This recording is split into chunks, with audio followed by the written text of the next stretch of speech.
Nos tocaría hablar ahora la parte que está envuelta por este pericardio, es decir, la estructura principal de lo que sería el mediastino medio, que es el corazón.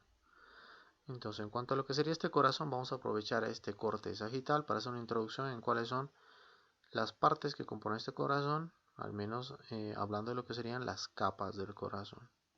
Entonces vamos a decir que este corazón se lo estudia clásicamente dividiéndolo en tres capas. La más externa, ya la hemos visto, sería el pericardio visceral. Se considera que la capa más externa de este corazón es el pericardio visceral, también conocido como esta capa como epicardio. Entonces, es una capa muy delgada, prácticamente transparente, brillante, que envuelve todo lo que es la parte más externa del corazón. La segunda capa, que es su capa probablemente más gruesa, va a corresponder a lo que es el miocardio. Esta capa media está compuesta principalmente por músculo cardíaco. Ya hemos visto cuáles son las características de este músculo cardíaco. Y va a ser toda esta capa que se encuentra por aquí. Va a tener diferentes espesores dependiendo de las diferentes cavidades. Donde se va a encontrar más grueso en lo que sería el ventrículo izquierdo. Y va a ser mucho más delgada en lo que serían las aurículas. Entonces la segunda capa del corazón sería el miocardio, que es una capa intermedia entre la más superficial, que es el epicardio, también conocido como pericardio visceral, y la más profunda, que es la que vamos a escribir ahora, que sería el endocardio. Bien, vamos a hacerlo de... se parece demasiado, así que vamos a buscar otro color para el endocardio, lo vamos a hacer de color negro. Y este endocardio va a ser una capa muy delgada. ¿Por qué? Porque está básicamente compuesta simplemente por epitelio. Por tanto, sería la capa más delgada que reviste todo lo que son las cavidades cardíacas. Se va a continuar a nivel de los grandes vasos con lo que sería el endotelio. Entonces, como estamos viendo las diferentes partes de lo que es el corazón, se continúan con lo que serían las diferentes partes de lo que serían los vasos, bien sean arteriales o venosos. La parte más interna, que se denomina endotelio, que se denomina endocardio. La capa media de los vasos será principalmente muscular. En el corazón también esa capa media es principalmente muscular, se denomina miocardio.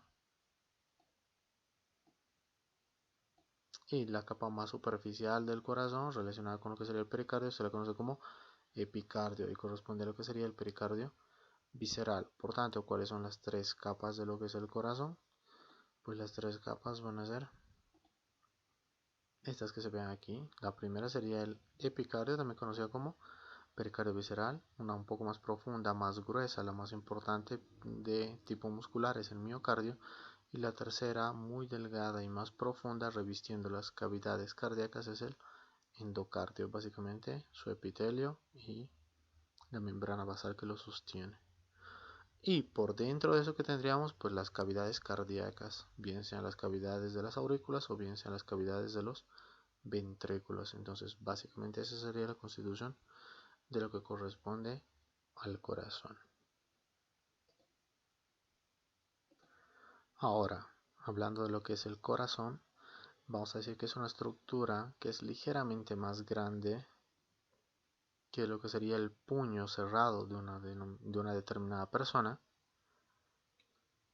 que se va a encontrar en lo que sería la porción central del tórax. Es decir, en la parte central del tórax, dentro de lo que es el mediastino medio, es decir, en la mediastino inferior, dentro del mediastino inferior, en lo que corresponde al mediastino medio. ¿Cuál es su función? Su función principalmente es bombear la sangre a lo largo de todo lo que sería la vida de la persona. Por tanto, su función es básicamente recibir la sangre desde lo que son las venas, bien sean venas sistémicas, como la vena cava superior que está aquí, o la vena cava inferior que está acá, o bien sean desde venas de la circulación menor, es decir, la circulación que iba hacia los pulmones, por tanto desde las venas pulmonares, como las que vemos ahí, venas pulmonares derechas y venas pulmonares perdón, venas pulmonares izquierdas esas, y estas de aquí, venas pulmonares derechas. Y luego, ¿qué va a hacer con esa sangre? Las va a bombear hacia las arterias del cuerpo, hacia las arterias grandes. Esa sangre desoxigenada que llegaba por las venas sistémicas la va a bombear por lo que es esta vena de aquí, que es un tronco venoso, que es el tronco venoso pulmonar, también conocido como tronco pulmonar, que se dividía en una arteria pulmonar izquierda y una arteria pulmonar derecha. Cada una se dirige hacia uno de los pulmones. O bien va a bombear la sangre ya oxigenada que está recibiendo por lo que son las venas pulmonares, bien sean izquierdas o derechas, que llegan a esta que era la aurícula, hacia lo que sería la circulación sistémica a través de ese vaso que es la aorta. Va a estar dividida entonces en 4 cavidades o 4 cámaras. De manera esquemática podríamos dividir esto más o menos así. Entonces toda esta estructura que es el corazón la vamos a dividir más o menos pues así, de forma de que sea un corazón que más o menos ustedes reconocen. Entonces este corazón va a estar dividido básicamente en 4 cavidades. Es como si le dibujáramos una cruz encima, tenemos 4 cavidades. Esta corresponde a lo que es la aurícula derecha, la aurícula izquierda, que son cámaras que principalmente reciben sangre venosa. Y estos serían bien ventrículo derecho o bien ventrículo izquierdo, que son cavidades que expulsan esa sangre hacia arterias, en este caso hacia la arteria pulmonar y en este caso hacia lo que sería la arteria aorta. Por lo tanto, la configuración del corazón está relacionada con lo que es su función. En anatomía siempre la estructura está relacionada con la función o la parte de fisiología de un determinado órgano.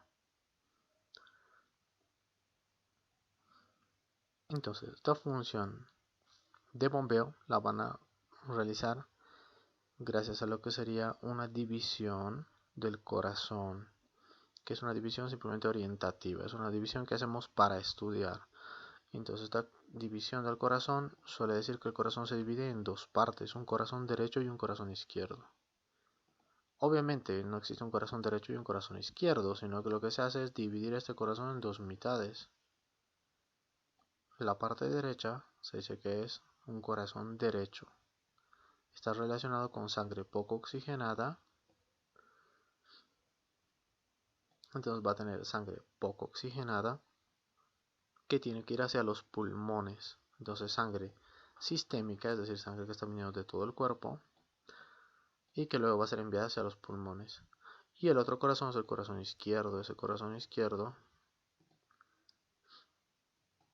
que correspondería a la aurícula izquierda o al ventrículo izquierdo, va a estar relacionado con sangre ya oxigenada que está volviendo de los pulmones. Entonces sangre que regresa desde los pulmones o de la circulación menor o circulación pulmonar, y luego de pasar por la aurícula se va al ventrículo para ser mandada hacia donde, hacia la circulación sistémica, es decir, hacia la circulación de todo el cuerpo, porque esta sangre ya tiene el oxígeno que necesita.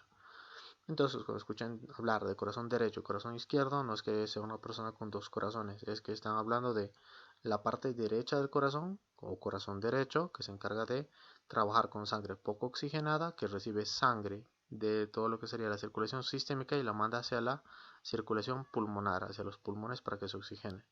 Y cuando hablen de corazón izquierdo se están refiriendo a la mitad izquierda del corazón que recibe sangre ya oxigenada desde los pulmones y la está mandando hacia la circulación sistémica, es decir, hacia todo el cuerpo.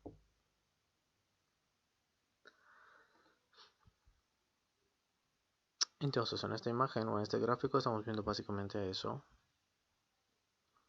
Estamos viendo que hay sangre que viene desde la circulación sistémica. Esta circulación sistémica puede venir desde diferentes partes.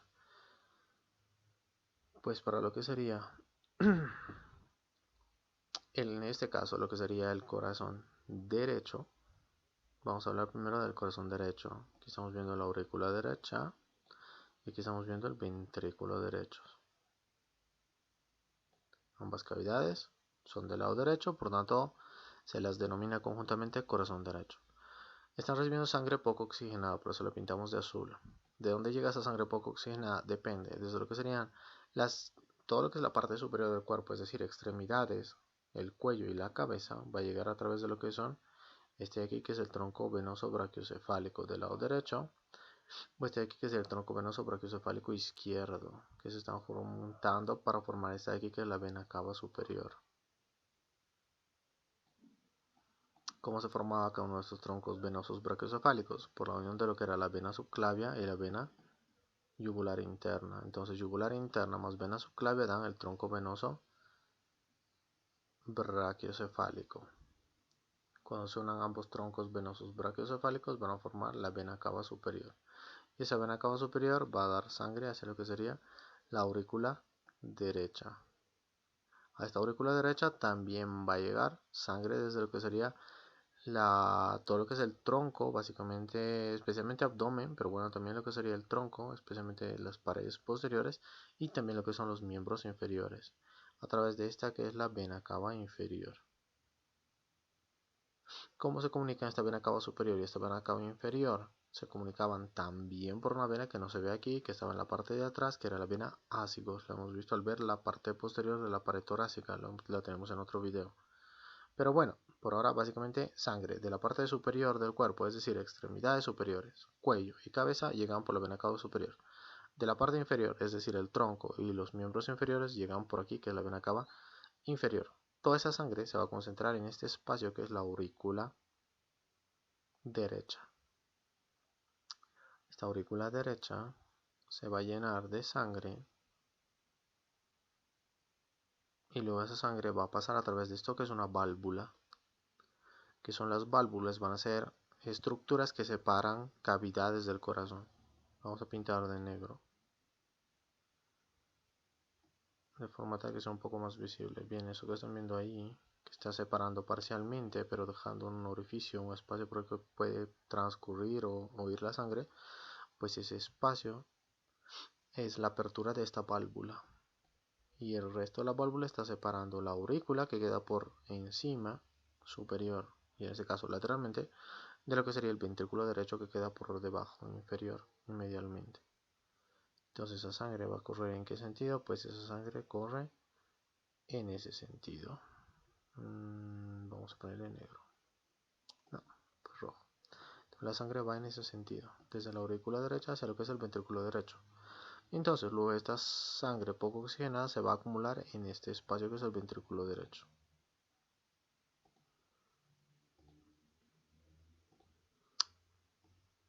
Se acumula aquí en lo que es el ventrículo derecho, y desde este ventrículo derecho, durante una parte del ciclo cardíaco que es la sístole, va a ser expulsada hacia lo que es el tronco pulmonar. Como están viendo la flechita que se ve ahí, la vamos a dibujar nosotros pues en rojo, si nos deja. Pues bueno, en negro.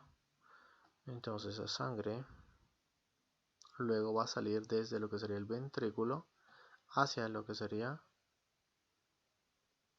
el tronco pulmonar, que es una arteria. Entonces luego esa sangre va a estar llenando todo ese espacio. Entonces pasa aquí, que es básicamente el tronco pulmonar, y luego se va a dividir esa sangre en dos mitades. Una parte de esa sangre va a ir hacia lo que es el pulmón izquierdo, por lo que sería la arteria pulmonar izquierda, y la otra parte se va por la arteria pulmonar derecha, hacia lo que es el pulmón derecho. Ahí van a oxigenarse. Toda esa parte corresponde a lo que sería la circulación y el trabajo cardíaco en el corazón derecho. Como hemos visto, sangre poco oxigenada, por eso la tenemos toda en celeste. Luego de esta parte donde es bombeada esa sangre hacia lo que sería el pulmón, a nivel de los pulmones, en los capilares pulmonares que están adyacentes a los alvéolos, que hemos visto en el anterior tema, se oxigena y se van a ir transformando cada vez en unas venas un poco más grandes. De capilares a vénulas, de vénulas a venas. Esas venas pulmonares van a ser dos para cada uno de los pulmones. Ahí estamos viendo las venas pulmonares superiores y venas pulmonares inferiores izquierdas. Están viniendo desde el pulmón izquierdo trayendo sangre bien oxigenada. También van a venir las del lado derecho y son dos pares también. Vamos a tener una vena pulmonar superior y una vena pulmonar inferior. Pues bien, ¿hacia dónde están yendo todas esas venas que están pasando por aquí atrás? Por eso no las vemos, pues se van a abrir aquí. También lo que sería una aurícula. Acuérdense que las venas en general siempre se abren en aurículas. Aquí se abrían vena cava superior y vena cava inferior en la aurícula derecha. Aquí tenemos venas pulmonares izquierdas y venas pulmonares derechas que se abren en esta cavidad que es la aurícula. En este caso la aurícula izquierda. Pues esta aurícula izquierda entonces va a encargar de recibir todo lo que es la sangre ya oxigenada que está volviendo de los pulmones o circulación menor y va a ir a llenar este espacio aquí que es la aurícula derecha. En este lugar la aurícula derecha se van a acumular durante la diástole y luego van a pasar hacia lo que sería el ventrículo izquierdo, de aurícula izquierda a ventrículo izquierdo. También están separadas esas cavidades como al otro lado por una válvula. Esa válvula se conoce como válvula auriculoventricular izquierda, también conocida como válvula mitral o válvula bicúspide.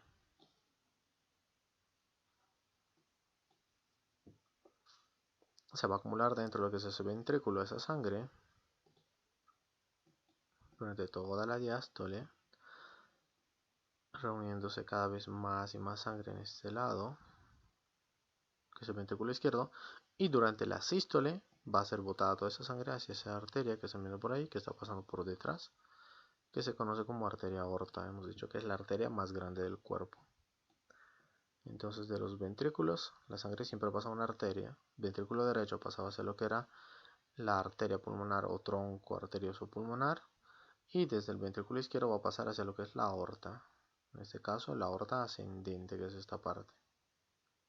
Luego esta aorta ascendente cambia de nombre porque hace un giro y se conoce como arco de la aorta. También conocido como callado aórtico. Toda esta parte de aquí que estamos pintando ahora. Y luego va a empezar a bajar esta aorta, es decir, se va a dirigir inferiormente, pues por ahí atrás de todo, y se va a ir hacia la región más inferior, y ahí se va a conocer como aorta descendente, toda esa parte en la que empieza a bajar.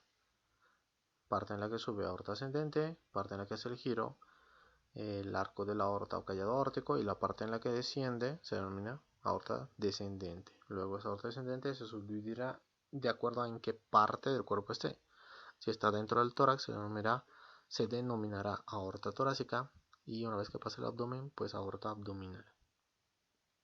Entonces ese recorrido que hace la sangre, ya dentro de lo que sería la aorta, pues va a seguir diferentes caminos, es decir, va a ir por las arterias que salen de lo que es el arco de la aorta hacia lo que serían cabeza, extremidad y superiores y cuello. Como pues por aquí, a través de estos vasos que son el tronco arterioso brachiocefálico. Vamos a tener también lo que serían la carótida interna y lo que sería la arteria subclavia.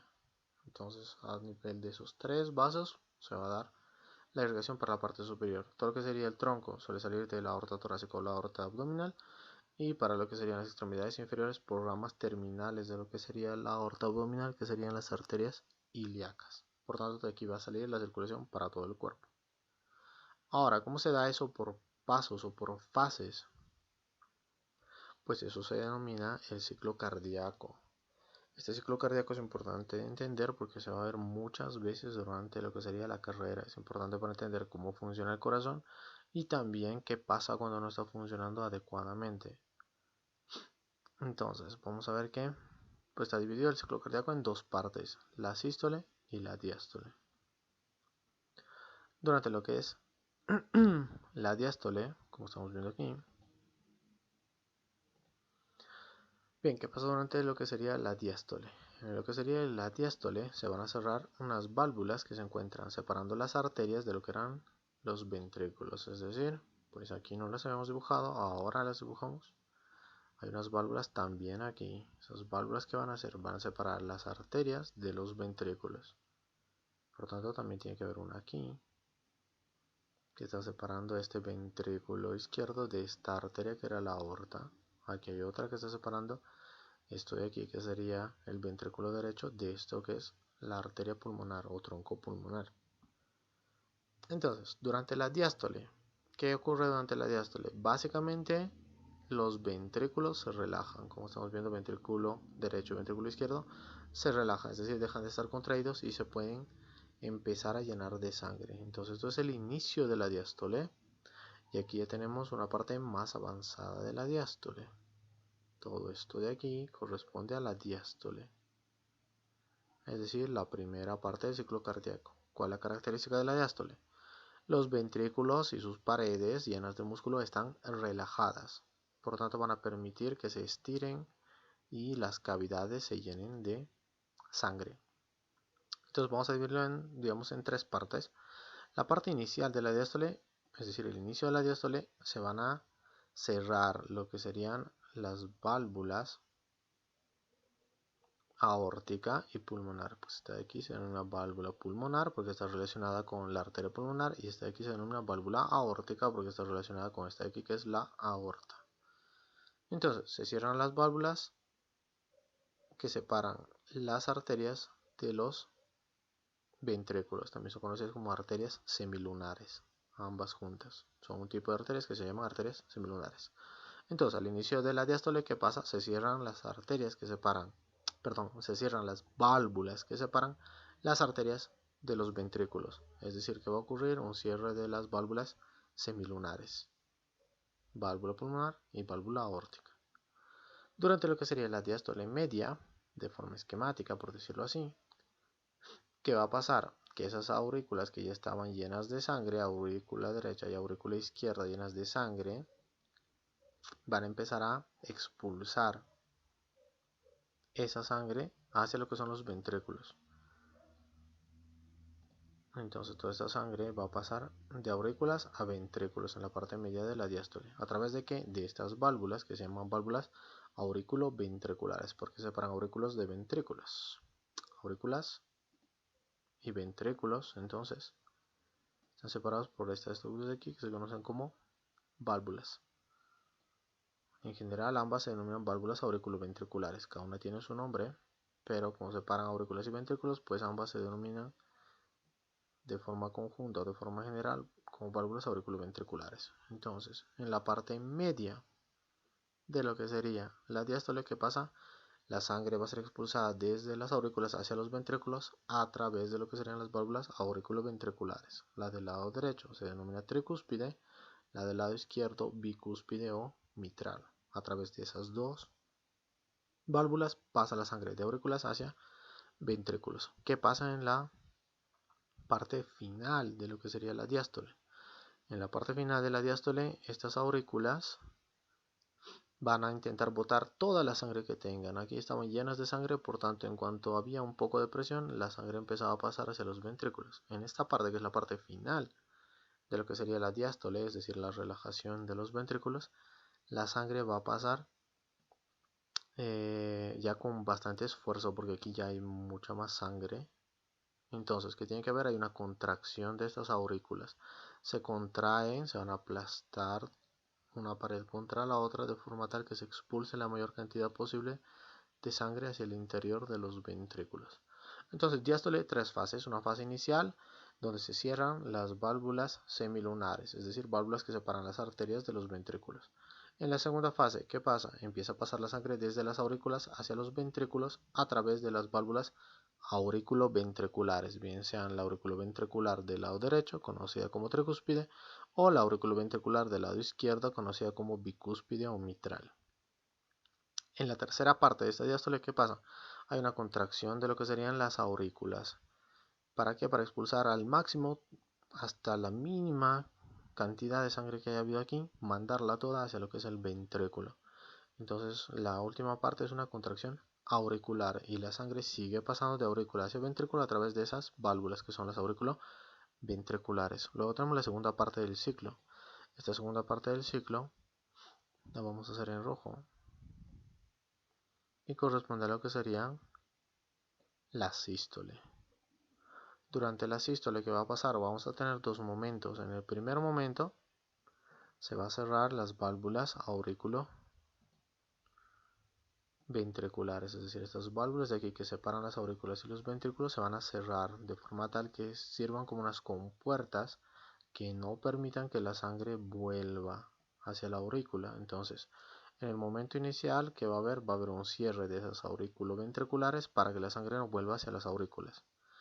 Y en la segunda parte de lo que sería esta sístole, vamos a poner la S de sístole, que se va a dar la expulsión de esa sangre, que como no puede volver hacia las arterias, hacia las aurículas, se va a ir hacia las arterias. Entonces, en la segunda parte de la sístole vamos a tener la eyección o expulsión de esta sangre hacia lo que sería las arterias, y por tanto tiene que haber una abertura de estas válvulas de aquí, que eran las válvulas semilunares, bien sea la válvula pulmonar, que está en relación a la arteria pulmonar, o bien sea la válvula aórtica, que está en relación a la arteria aorta. Entonces, ¿qué hay?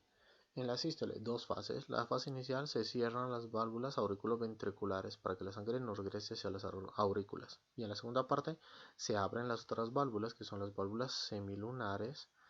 Estas se van a abrir de forma tal que la sangre pueda ser expulsada hacia las arterias, bien sea circulación menor o pulmonar, o bien sea circulación sistémica, cuando la sangre pase hacia lo que es la aorta. Eso es el ciclo cardíaco. Es muy importante que se logre entender todo lo que es el ciclo cardíaco, sus fases y cómo funciona. Ahora sí, para empezar a estudiar el corazón, ya lo que sería ya no su funcionamiento, como hemos visto que ya lo tenemos bien entendido. Ahora vamos a ver lo que sería la estructura de este corazón. Entonces, para hablar de lo que es la estructura del corazón, lo primero que tendremos que hacer pues es darnos una vueltita por aquí atrás para ver las capas del corazón. Habíamos dicho que el corazón tenía tres capas. Lo que era el epicardio, que era básicamente el pericardio visceral, ya lo conocemos. Su segunda capa era el miocardio, que compone la mayor parte del grosor de cada una de las paredes. Hemos dicho que es mucho más grueso en el ventrículo izquierdo, mucho más delgado en las aurículas. Y la capa más interna, que es el endocardio, que es básicamente un revestimiento de epitelio en la parte interna de los vasos. Se denomina endotelio, aquí se denomina endocardio. ¿Y sirve para qué? Para que básicamente la sangre no entra en contacto con las paredes del corazón, como lo que sería el miocardio, sino que se mantenga más o menos aislado, y por tanto este endocardio va a tener funciones como evitar que haya coagulación, que si hay coágulos no se adhieran a lo que sería el endocardio, va a liberar sustancias también que tengan que ver como básicamente lo mismo que hace el endotelio a nivel de los vasos sanguíneos. Va a liberar sustancias que inhiben lo que es la coagulación de esta sangre. También va a facilitar el flujo sanguíneo, porque también es un epitelio muy liso, y por tanto facilita la circulación de todo lo que sería ese tejido conectivo especializado que es la sangre. Entonces, una vez que hemos visto este corazón, pues hay que ver con sus capas, ya lo hemos visto, pues hay que ver cómo ese corazón va a estar estructurado. Vamos a decir que ese corazón se va a encontrar con una base, si ustedes quieren, una base que es central, que le va a dar la estructura más central, o la estructura, si ustedes quieren, de base. Si lo hacemos como una analogía con lo que sería un edificio, pues estas van a ser básicamente las columnas y los cimientos, donde se van a ir a adherir todo el resto de paredes, que en este caso van a ser paredes musculares, que serían el miocardio. Entonces la estructura base del corazón, que prácticamente nunca se puede ver, pero bueno, para el estudio en anatomía sí que se ve. Entonces vamos a hablar de lo que es el esqueleto fibroso del corazón.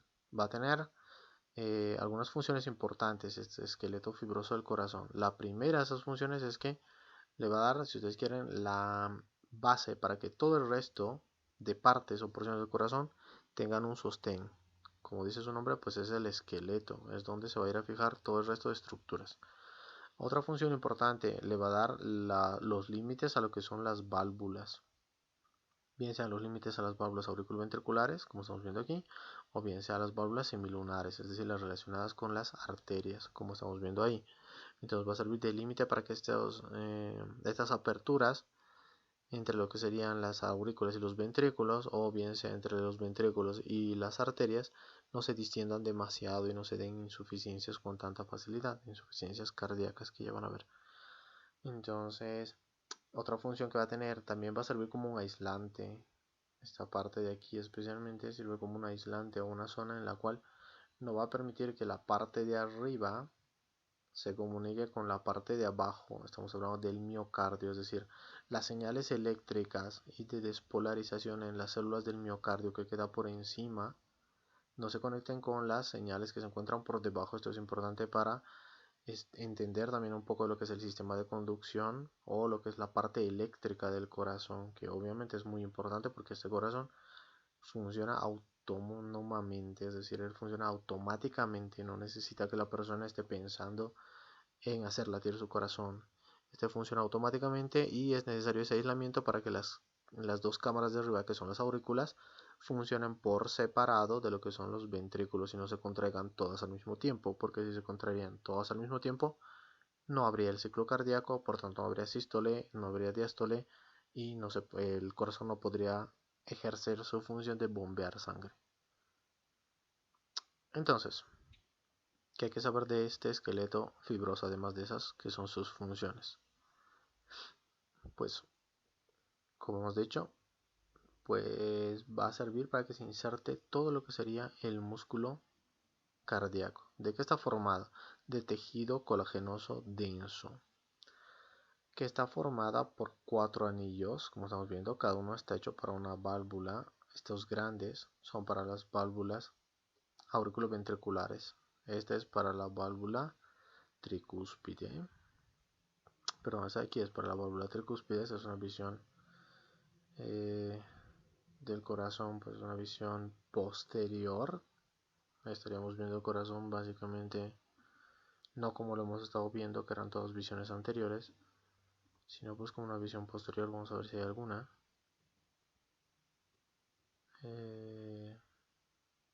Más o menos una parecida a esta. Entonces estamos viendo una visión más o menos parecida a esta. Como estamos viendo la cara posterior del corazón, por eso se ve llena de los vasos que normalmente no se veían, porque en la cara anterior pues los veíamos principalmente al corazón y los vasos quedaban por detrás. Entonces estamos viendo pues básicamente desde ahí atrás. Entonces este esqueleto fibroso lo han puesto de forma que todo esto de aquí corresponde a la parte posterior, eso de allá corresponde a la parte anterior, esto corresponde al lado derecho del corazón y esto corresponde al lado izquierdo del corazón. Entonces pues la punta del corazón estará más o menos hacia allá abajo y adelante, y aquí estarán todo lo que son las aurículas por arriba y abajo los ventrículos.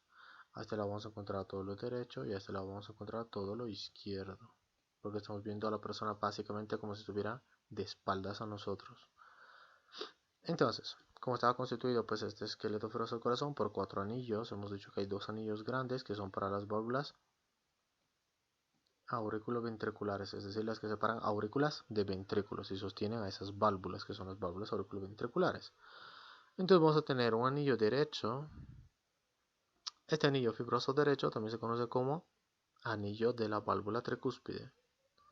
Y el anillo fibroso izquierdo se conoce también como anillo para la válvula bicúspide, o también conocida como válvula mitral.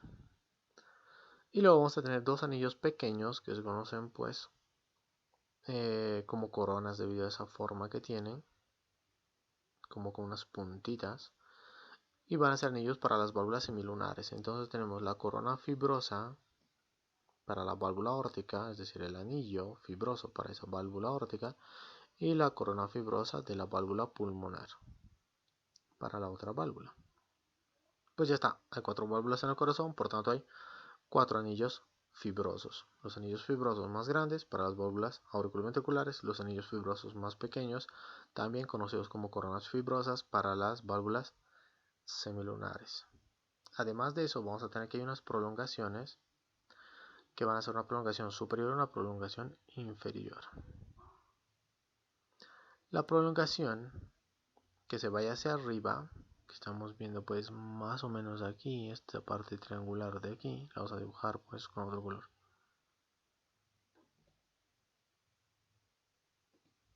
Bien, la vamos a dibujar con color azul. Entonces el triángulo que vemos aquí se conoce como tabique interauricular, también conocido como interatrial. Va a servir para separar ambas aurículas. En la parte inferior vamos a tener uno parecido, uno similar, que se conoce como tabique, este de aquí se le conoce como tabique interventricular, o más precisamente como la porción membranosa de ese tabique interventricular. Es decir, va a servir como la pared que separe a ambos ventrículos. Separa ventrículo izquierdo de ventrículo derecho. Entonces esa separación entre un ventrículo izquierdo y un ventrículo derecho, que sería el tabique interventricular, tiene dos partes. Una parte membranosa, que está dada por este esqueleto que estamos viendo del corazón, y la otra parte solamente muscular, es decir, solamente va a ser miocardio que se encuentre entre ambas cavidades, entre ambos ventrículos. Entonces, pues esta prolongación inferior se da en una porción membranosa del tabique interventricular. ¿Qué más puede haber? Además de estos que son pues básicamente los conocidos como tabiques, bien interauricular o bien porción membranosa del tabique interventricular, pues vamos a tener otras dos estructuras más o menos triangulares que van a ser el trígono fibroso izquierdo, que va a ser esta partecita de aquí, y la otra parte que sería, digamos, si ustedes quieren, importante, el otro triangulito que es importante va a ser este de aquí abajo. Bueno, abajo y posteriormente, inferior y posteriormente, que se conoce como tabique atrioventricular. Entonces se va a extender por toda esta superficie. ¿Para qué sirve este tabique atrioventricular membranoso? O tabique atrioventricular simplemente. Pues para separar todo lo que sería la parte superior donde están las aurículas de la parte inferior donde están los ventrículos.